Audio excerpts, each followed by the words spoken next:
Honda. Quando a gente ouve esse nome hoje, o que vem à cabeça? Inovação, qualidade, confiança, certo? Mas a história por trás dessa marca é incrível. Antes de virar esse império global, Honda era só o sobrenome de um jovem sem muitos recursos, mas com um sonho movido a óleo e uma coragem absurda.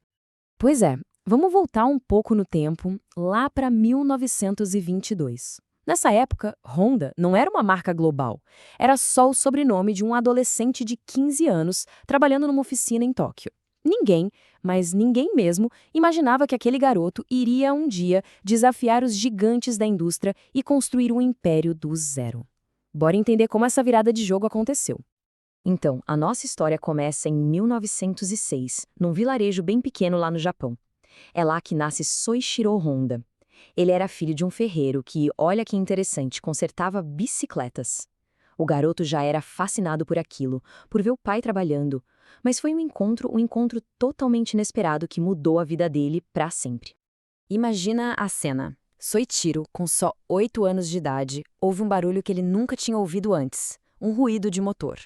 Curioso, ele sai correndo na direção daquele som e, pá! Ele vê, pela primeira vez na vida, um carro. Um Ford modelo T. Ele mesmo contava que a emoção foi indescritível. Ele saiu correndo atrás do carro o mais rápido que conseguia.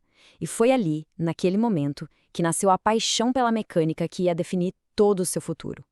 Avançando um pouco no tempo, com 15 anos, essa paixão já estava fervendo. E aí ele tomou uma decisão bem radical. Ele viu um anúncio de emprego numa oficina em Tóquio, a Art Shokai. O que ele fez? Escreveu uma carta se candidatando. E não é que ele conseguiu a vaga? Ele não pensou duas vezes, largou a escola e partiu para a cidade grande para correr atrás do seu sonho. Só que o começo, olha, não foi nada glamouroso. Chegando lá, o dono da oficina, um cara chamado Yuzo Sakakibara, botou ele para ser babá do filho dele. É sério. Mas o Soichiro não desanimou, ele persistiu. Com o tempo, a oficina começou a ficar lotada de serviço e aí sim ele teve a chance de mostrar o que sabia. E o talento dele era inegável. Rapidinho ele virou um mecânico de confiança e não só isso, começou até a construir carros de corrida. A dedicação dele era tão fora da curva que com apenas 21 anos ele já estava gerenciando uma filial nova da oficina. E essa coisa com corrida de carro virou a grande paixão da vida dele. Pensa só, com 17 anos, 17, ele já estava lá, no meio da ação, trabalhando como engenheiro de pista na vitória de um carro de corrida. Foi essa experiência, esse cheiro de gasolina e pneu queimado, que moldou a mentalidade dele de sempre, sempre buscar o máximo de desempenho em tudo que fazia.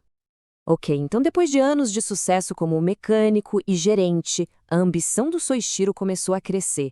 Já não bastava só consertar os carros, ele queria fabricar as peças. Foi aí que ele fundou a própria empresa, a Tokai Seiki, para produzir anéis de pistão. E foi exatamente nesse momento que ele deu de cara com o primeiro grande obstáculo da carreira dele. E que obstáculo? Foi o primeiro grande fracasso dele. Ele conseguiu fechar um contrato com ninguém menos que a gigante Toyota. Era um passo enorme. Ele produziu um lote de 50 anéis de pistão e mandou para eles. O resultado? Dos 50, só 3 passaram no teste de qualidade. 3. Foi um golpe duríssimo, devastador. Mas se tem uma coisa que a gente vai aprender sobre o Soichiro, é que ele estava longe, muito longe de desistir. Pelo contrário, em vez de jogar a toalha, aquele fracasso serviu de combustível. O que ele fez? Voltou a estudar. Se matriculou num curso técnico, começou a viajar pelo Japão todo, visitando fábricas, universidades. Ele estava determinado a dominar a metalurgia para conseguir fazer o produto perfeito. E ele conseguiu. Aperfeiçoou a técnica, a qualidade ficou impecável e os pedidos começaram a chegar. Parecia que agora ia, né? Mas aí o destino foi brutal. Veio a Segunda Guerra Mundial. A fábrica dele foi colocada sob controle do governo, depois foi destruída por uma bomba, a segunda fábrica que ele reconstruiu, destruída por um terremoto. Quando a guerra acabou, em 1945, Soichiro Honda tinha perdido simplesmente tudo. Ele não tinha mais nada. Olha, é uma história de resiliência que chega a arrepiar, né? E se essa jornada de superação está sendo interessante, que tal dar uma força para o nosso trabalho? É só se inscrever no canal e deixar aquele like. Ajuda demais a gente a continuar trazendo mais histórias como essa. Então, imagina um cenário. Japão pós-guerra. tudo em ruínas. Faltava comida, faltava emprego, faltava gasolina, faltava tudo. E foi no meio desse caos que o Soichiro teve uma daquelas sacadas de gênio. Ele encontrou um monte de motorzinhos de gerador de rádio que tinham sobrado do exército. E olhando para aquilo, uma ideia começou a surgir. O raciocínio dele foi simples, mas brilhante. Ele pensou: e se eu pegar um desses motorzinhos e adaptar numa bicicleta? Pronto. Ele criaria um meio de transporte super barato e eficiente, exatamente o que o povo japonês precisava para se locomover. E foi com essa missão, essa ideia, que em 1948 ele fundou a Honda Motor Company. E o sucesso foi imediato. Foi uma loucura. Ele escreveu para 18 mil lojas de bicicleta no Japão inteiro e recebeu de volta 3 mil pedidos. Isso deu o capital que ele precisava para começar de verdade. E foi aí também que entrou em cena uma figura-chave, Takeo Fujisawa, um investidor com uma visão de negócios incrível que foi fundamental para transformar a Honda no império que a gente conhece hoje. O próximo passo, claro, era o mundo.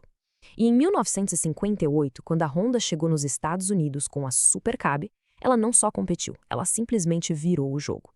Olha esse número, a Super Cab custava $295. As motos americanas da época, coisa de $1.200. Era umas 4 vezes mais barata.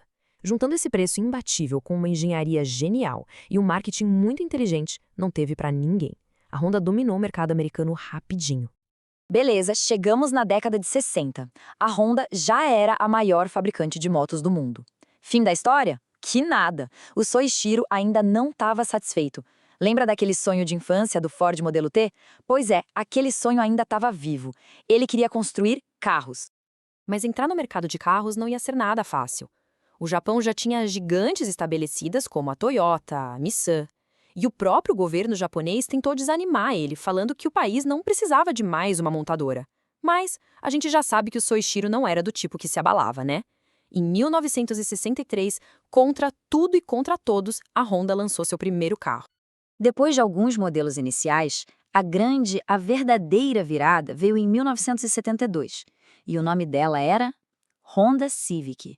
Gente, o Civic não foi só um sucesso, ele se tornou um ícone mundial.